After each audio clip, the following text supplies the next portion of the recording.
right, so welcome everyone. Really excited to have you guys here for the Understanding LCAs and EPDs webinar hosted by the Supply Chain Sustainability School. So I'm just going to run through a couple of housekeeping items before we get started. So first of all, this webinar is being recorded. Everyone who is in attendance today is going to be sent a link to the recording as well as the slides from today's presentation. If you have attended, if you've attended in person, you'll also receive a certificate of completion that'll be forwarded directly to your supply chain school dashboard. So if you do have any issues with that, please let me know, and I should be able to help you out with that. My name is Wendy Carradine. I'm the operations manager for the supply chain school in the US. And I will be here supporting the session. So if you do have any questions throughout the session, I really highly encourage you to drop your questions into the QA chat. And I'll be keeping an eye on that as we go along.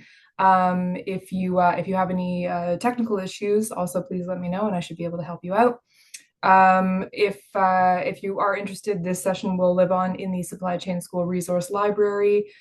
We do have other recordings from our other previously held sessions in the resource library as well. Would definitely encourage you to go check those out if you weren't able to attend in person. And also just a quick reminder that the school is always hosting new webinars and workshops virtually that are hosted on a variety of topics. We have one on embedding sustainable procurement that's coming up, and we also have one on net zero targets and science-based targets coming up in May. That's going to be a really interesting topic. Really looking forward to that one. Yeah, very much encourage you to check them out, as well as all of our other online learning resources. So with all of that said, I'm going to hand over to Vicki, who is our presenter for today. Vicki is a director on the LCA team with WAP Sustainability.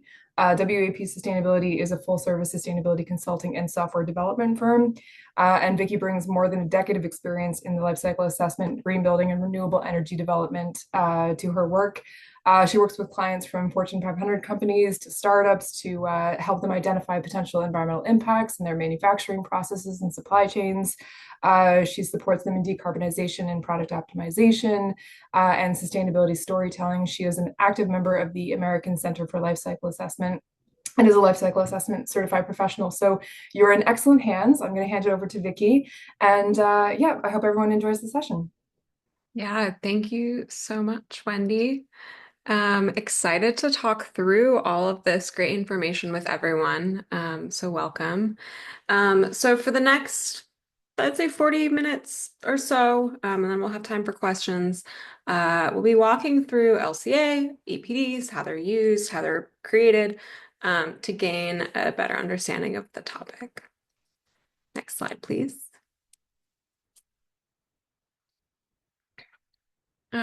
So I think Wendy kind of went through the house rules, but please use, I think the main one is please use the chat or the Q&A box for any questions that come up. We'll be happy to get into them at the end of the presentation. So at a high level, today we're going to focus on an introduction to LCA, including decoding common acronyms. We're already using them. Then we'll talk about the importance of LCA, how LCAs are used, and then we'll provide some guidance for getting started on your own LCA work.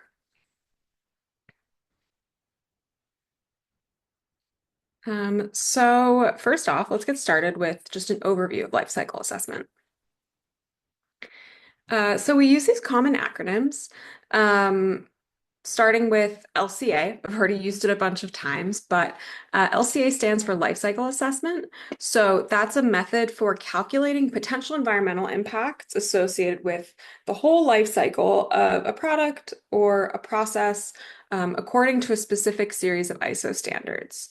An LCA can be conducted also according to a product category rule or PCR, and that is a set of specific rules for conducting the analysis, specifically to create an EPD.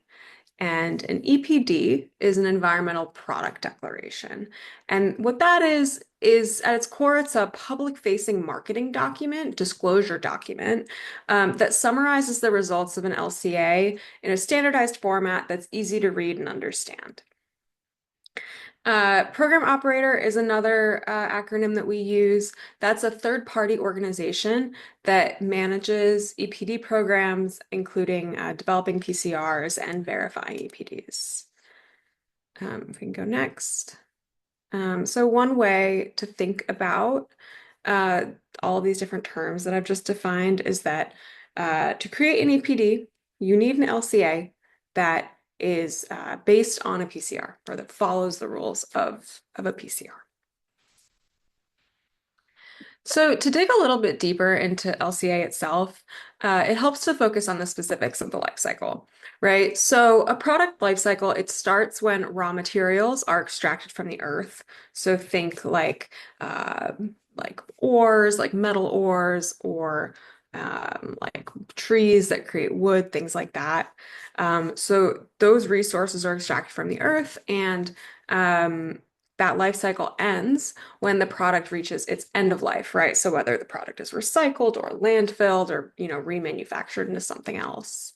Along the way, the product is manufactured, right? It's packaged, it's distributed, and it's used. And each of those, what we call life cycle stages, has some environmental impact associated with it. And that's what LCA helps to quantify, is the environmental impacts of all of those stages. A common example at the grocery store, think about paper or plastic, right? I'm sure we've all heard the debate of like paper bags versus plastic bags. Um, and the two materials are manufactured differently. They can be used in different ways, different number of times, and they have different end of life pathways. And all of these things lead to differences in environmental impacts that can be quantified through LCA. Just one other thing that I want to highlight here, you might hear embodied carbon or carbon footprint or PCF or product carbon footprint used. And that is just in reference to an LCA that's focused on a product's contribution to climate change. So just its carbon footprint, basically. So there are many ways to slice up the life cycle of a product depending on the scope and the system boundaries that you set. Next, please. So a study of the full life cycle is called a cradle to grave LCA, right? From extraction of raw materials from the earth all the way through its end of life. Next. An LCA that focuses on just manufacturing of the product, that's called a cradle to gate LCA. And what gate means in this point, in this example, is that is the point at which the product leaves the factory, right, where it's made. Next, please. So if you want to study just, say, a particular life cycle stage or just a particular point in the life cycle, you can also conduct what's called a gate-to-gate LCA, where you're just looking at manufacturing or transport or whatever is kind of the stage of interest. It's really important to identify appropriate boundaries for the analysis to get useful results out of your LCA, right? And those boundaries, they need to kind of match up with the question you're trying to answer or the data you're trying to disclose using the LCA. So the outputs of an LCA, they can quantify a really wide range of potential environmental impacts. These days, there's a lot of focus on carbon emissions, fossil fuel use, across society in all different sectors. LCA can calculate those impacts, right? But it can also be used to identify lots of other environmental impacts, including acidification, eutrophication, smog formation, water use, even more beyond that we're not going to get into. But the thing to kind of take away here is that we want to be able to tell a holistic story of a product's environmental profile beyond just carbon emissions or energy use. And that is what LCA can be a really powerful tool to do. So once we calculate those results, they can be analyzed in many different ways, right? To gain a greater understanding of key drivers of impacts within a product lifecycle. So LCA can be used to identify those high impacts. It can also be used to identify potential trade-offs between environmental impacts. So say, you're using some raw materials that contribute a lot to um, the the global warming footprint, but then something is happening, say during distribution or during the use phase that causes different impacts for like smog formation, right? LCA can help identify those trade-offs. Um, Understanding these high impact areas or what we call hotspots, they can create a lot of clarity around a product's environmental profile and drive sustainability improvements. Oftentimes, we see in manufacturing these drivers, they occur within raw material purchasing or manufacturing of a product. And using LCA to kind of highlight these hotspots and just identify them in the first place is a great opportunity to engage key stakeholders within the supply chain or within your company to identify reduction opportunities. And honestly, that applies at the corporate and product level. So LCA can be a really powerful tool for that. I mentioned EPDs a few minutes ago, and I want to point out that LCA is the foundation for creating an EPD, right? We kind of went through that. EPDs are a great way to provide transparent, standardized, comparable environmental performance data to your customers or to other stakeholders. They're marketing documents, they enhance awareness of product impacts, and they really are the industry standard, particularly in the building and construction industry in North America, for sharing product sustainability data. And so just to kind of summarize, life cycle results from an LCA that is conducted according to a PCR are summarized and published as an EPD. And those EPDs can be used for lots of different applications that I will touch on a little bit later. Now that we've established what LCA is, I want to dive into the importance of LCA and how it's used. So what we've talked about so far is that LCA is a product level accounting mechanism, but product level impacts have implications at the company level, at lots of different levels, right? An LCA can be used across organizations. So it can help identify environmental hotspots at an organizational level. It can help calculate scope 3 emissions. It can help benchmark products or product portfolios against what else is out there on the market, whether it be your competitors or like industry average data that's been developed.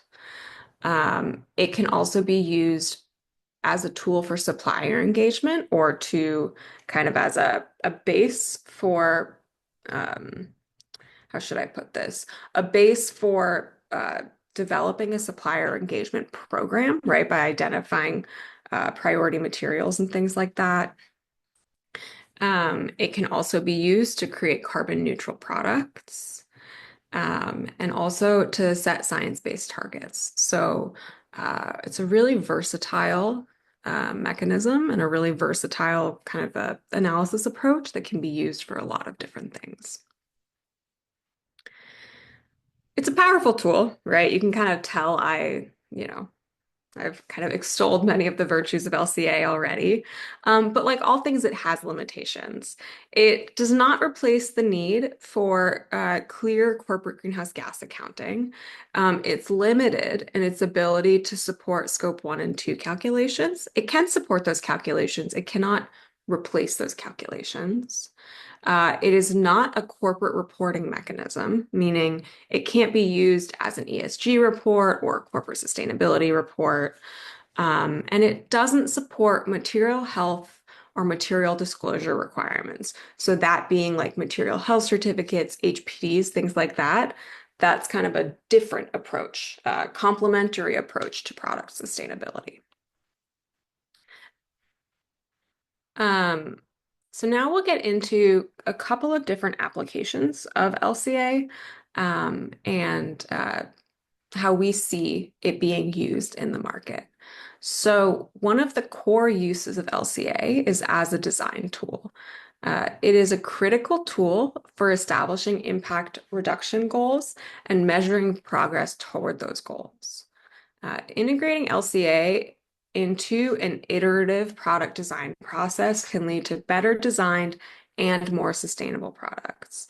And one way to think about the kind of like how you would integrate LCA into the workflow is you can do it at all stages of product design or manufacturing, and the data you collect and the way you approach the analysis changes depending on where in the design cycle you are. But um, you can use it to inform design, then analyze changes towards the design and track progress over time at the product level, at the manufacturing level, a lot of different ways. LCA can also be used as a certification tool. It is the underlying analysis behind many popular product certification programs and sustainability labels. Some of you may have heard of Amazon's Climate Pledge Friendly program. That's a big driver of sustainability labeling and certification.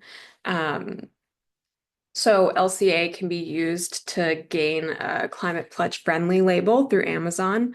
Not an LCA in itself, but an LCA that contributes to one of these certifications, like a carbon neutral product, or showing product optimization, things like that. Um, the Amazon website is a great place to see more information about that.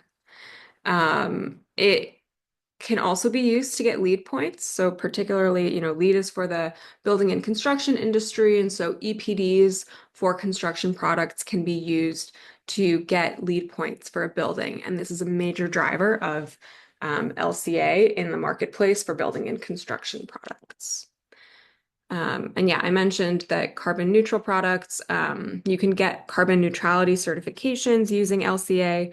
One driver of that is Amazon's Climate Pledge Friendly program, but it is a great marketing tool for a wide range of products.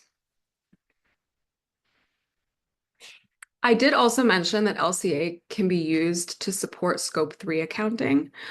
So including LCA data in Scope 3 calculations can improve data quality and can lead to more actionable insights at a corporate level by moving away from spend-based data, which is kind of the like first pass, we say, like highest level Scope 3 accounting approach, and moving towards more physical LCA-based data. So based on actual material quantities, actual manufacturing pathways for raw materials, things like that.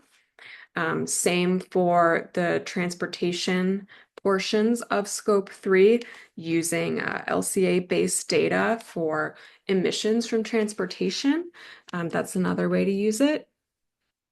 And so transitioning from spend-based data to physical-based data and LCA-based data by extension is a critical step for setting targets, tracking progress at both the company and product level, because you can't really drive reductions for Scope 3 if you're using spend data.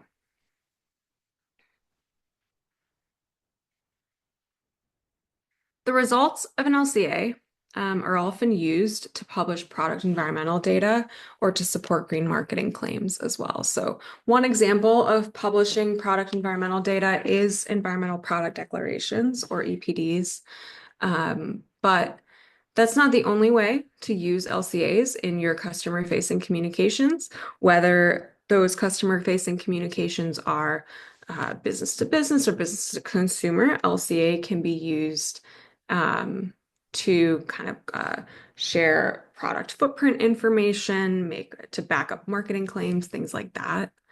And we know that the environment continues to be a major driver of professional habits, of business habits, of consumer habits. And so it's really important to accurately represent a product's environmental impacts and to back up any marketing statements. Conducting LCAs can help to back up those claims and avoid greenwashing. And if you are interested in learning more about LCA as a marketing tool, one great place to start is the FTC's Green Guides. Finally, LCA is being used more and more as a compliance tool. So across different sectors, both in North America and globally, um, regulatory requirements and public policies are evolving to include more and more environmental data and sustainability related metrics, such as carbon footprints. For example, there are policies that are being implemented across North America that encourage low carbon design and construction. So you might have heard of Buy Clean California. Um, that's been really kind of a leader in this, a leading policy in the space. Um, and these policies are often underpinned by LCA. So LCA is used to develop the thresholds and different requirements of the policy. And the policies usually require LCAs or EPDs to comply with them. What we have seen so far is that these policies are um, they're typically focused, at least in North America, on high impact materials, particularly in the construction space. So, like steel products, asphalt products, concrete products. We've seen a lot of regulation and policies around those. Less so in different product sectors, but it's always good to kind of keep an eye out for what's coming down the pipeline. Okay, so now we are going to talk about how to develop an LCA. We've kind of explained so far how LCA is a powerful tool that is an important part of any company's sustainability program. So let's get into how they're actually conducted. Here I've included an overview of the linear but iterative LCA process. And this is the process that we typically follow when working with clients on LCAs. We always, always, always start with data collection. I'll talk more about that in a minute. But we collect the data and then we plug it into an LCA model, which can be a variety of software platforms, SEMA Pro, LCA for Experts, that's formerly Gabby, if you've heard of that, OpenLCA. You can also do it in Excel, although sometimes that gets a little bit trickier. Um, but, LCA can be conducted many, many different ways.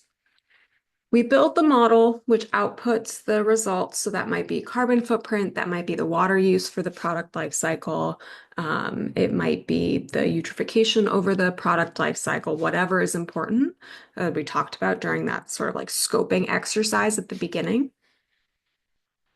When we calculate those results, we move into the reporting process, right? And that can be a variety of things. It can be uh, a detailed LCA background report. It can be summary reports. It can be EPDs. And then LCAs are typically reviewed by an independent third party before they are published. There are different levels of requirements for external review depending on the type of study that you're doing. That's beyond the scope of today's session, but is something to keep in mind as you are planning out your LCA. And the other thing that I want to highlight is that LCA is an iterative process, right? Um, we work in, typically in a linear framework, right? Where we have a goal that is set and then an output or what's the word I'm looking for?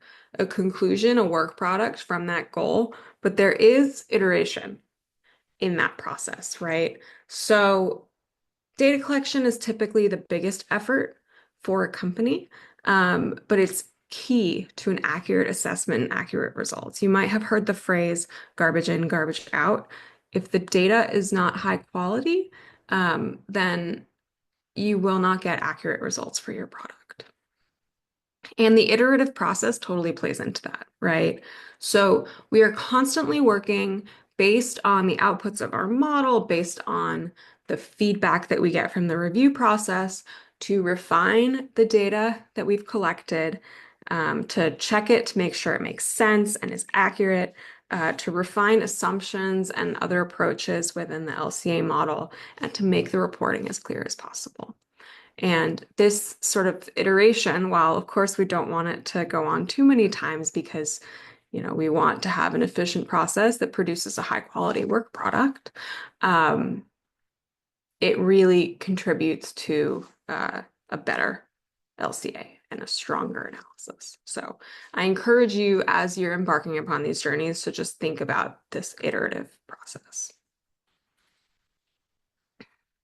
So data collection, let's talk about it a little bit more detail. Think of it as a recipe for a product.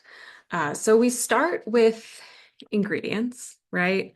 Or maybe to back up first, the goal of data collection is to cover all of the major components and processes involved in making a product. So if we think of ingredients as raw materials, other upstream materials that are required, data that you're collecting from suppliers, so things that are upstream of your manufacturing or your processing, those ingredients go into a recipe, right? Um, so if you think like you go out and you buy those ingredients because you want to make muffins, and you come home and you follow the recipe to make the muffins. So the measuring, the baking, the measuring, the mixing, the baking process, that's like the product formulation or the bill of materials and the manufacturing process, right? So if we collect good data, high quality ingredients, we follow the recipe, we model the manufacturing process correctly, out comes a delicious muffin, right? Or, a delicious whatever product your company produces. And so just to get a little bit deeper into what manufacturing process means, right? That means we're collecting energy data, we're collecting water use, all of these things, right? And to continue with the, not to beat the muffin analogy into the ground, but you need water that you need to add to the recipe sometimes. You need energy to power the oven and cook it for a certain amount of time at a certain temperature, right? So all of those things are really important to the data that you're collecting that goes into the LCA. So, talking a little bit more about what LCAs, like the LCA cycle, right, and how it evolves over time. Um, it supports the entire product sustainability life cycle and can really underpin that life cycle. So, you advance one, please. So, it allows for a greater understanding of what's in the product, right? It allows you to talk about your product footprint, and back up any disclosures that you're making. It also enables deeper understanding of the product and deeper assessment of the product, doing hotspot analysis, benchmarking against similar products, whether those be external or similar products that your company makes. And it allows you to make your product better based on the results of the LCA. That's the optimized piece. Optimization or reduction opportunities, they really depend on the analysis, on the specific type of product, where manufacturing is located, goes on, right? What kind of how the product is used. But at a really high level, it can include a few different strategies. It can include material selection or swaps or, moving to different feedstocks, manufacturing energy and water use, product design, things like lightweighting the product or designing for circularity, increasing recycled content in the product. That kind of, aligns with the material selection piece. And then thinking a little bit further downstream, we've been talking a lot about manufacturing and raw material sourcing, but as the product leaves your facility, how is it used? Does it consume energy? Are there energy efficiency opportunities? And then what happens to the product at the end of its life, right? Are there opportunities for refurbishment, for recycling? Um, and that's kind of the circularity piece. As you are embarking on, or if you're continuing your LCA journey, again, I want to just drive home the point that it is an iterative process. Improving the quality of the LCA, optimizing product impacts take time. And often, what I say to my team is don't let the perfect be the enemy of the good. If we have a certain level of data, let's model it. Let's see what the main drivers of impact are. Let's refine that data, right? Um, we want to continue working towards precision and product optimization. The initial LCA, as I kind of mentioned, can help identify data requirements. So maybe the electricity used for manufacturing is a major contributor to product impacts. So let's focus on that. Let's hone in on that, right? Um, Future iteration, so maybe the next iteration, when you go to collect the data, you're able to integrate it more into your company's systems so you can find the information better, right? Say the major driver of the product footprint is a specific raw material that you're purchasing. So then let's talk to those suppliers to obtain more detailed information to improve the quality of the LCA, right? And make it more specific to your supply chain. And once we have kind of collected the data we can and really refined the data and made it more precise, we can start making procurement decisions to optimize product environmental impacts. This is kind of one, call it maturity arc of LCA. As you can imagine, there are many different pathways that this arc can take, many different examples, but this is kind of a common one that we see. So it was a little quicker than 40 minutes, but we just covered a lot of information. And so I hope that you come away from this webinar feeling equipped to embark on your LCA journey. We've covered a few different specific topics. We've covered key terminology used in LCA, also EPDs and embodied carbon. We have talked about reasons why why companies conduct LCAs, drivers behind conducting LCAs, and then what they can be used for. And then we talked through a guide to the steps to create an LCA and an EPD.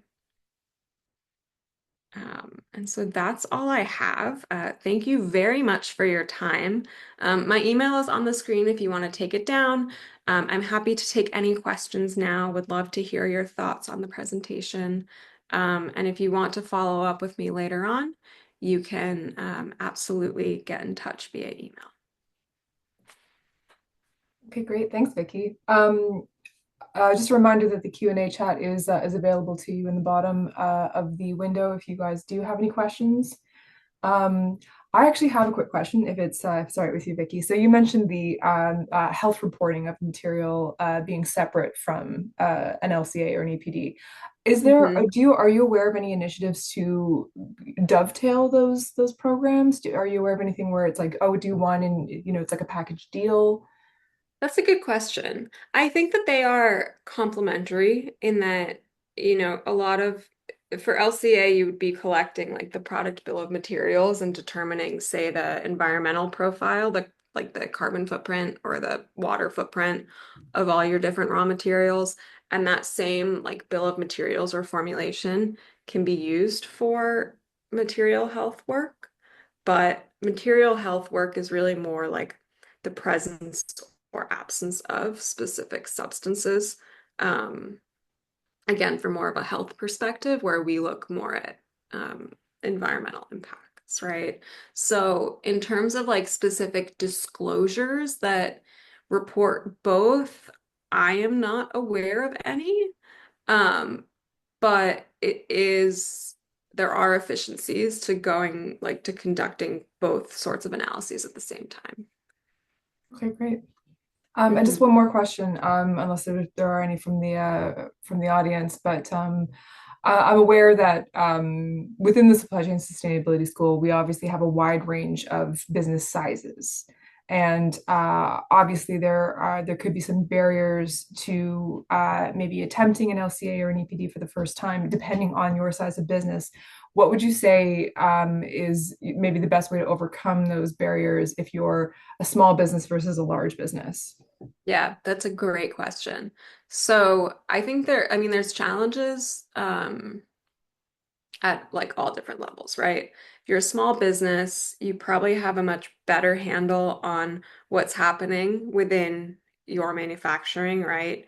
But you might have challenge collecting good data from your suppliers because maybe you don't have enough sway with them or you don't have like as established relationships with them. Whereas if you're a really large business, you can get that supply chain data. Um, but it's maybe a little bit more opaque and complicated what's happening at your many manufacturing facilities that you need to collect data from. So, there are pros and cons to each.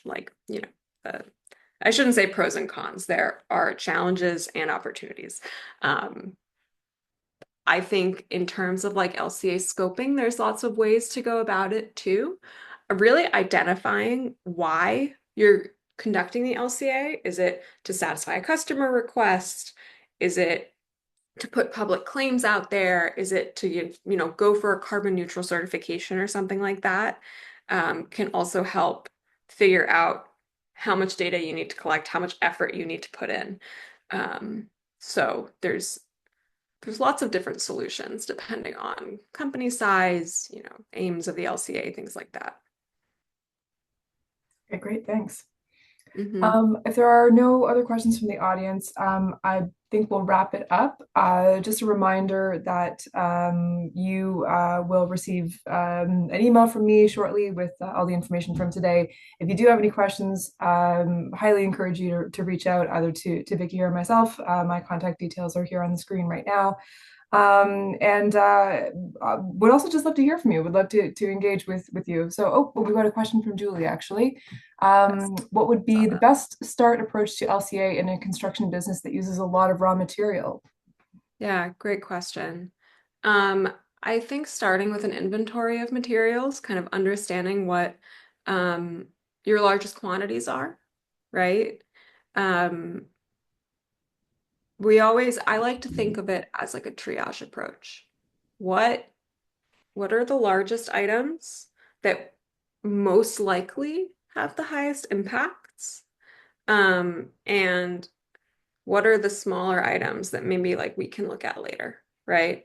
Having a bit of a trained eye, like if I'm thinking about construction, let's say, and this is like totally hypothetical, you're using a lot of drywall and very little concrete.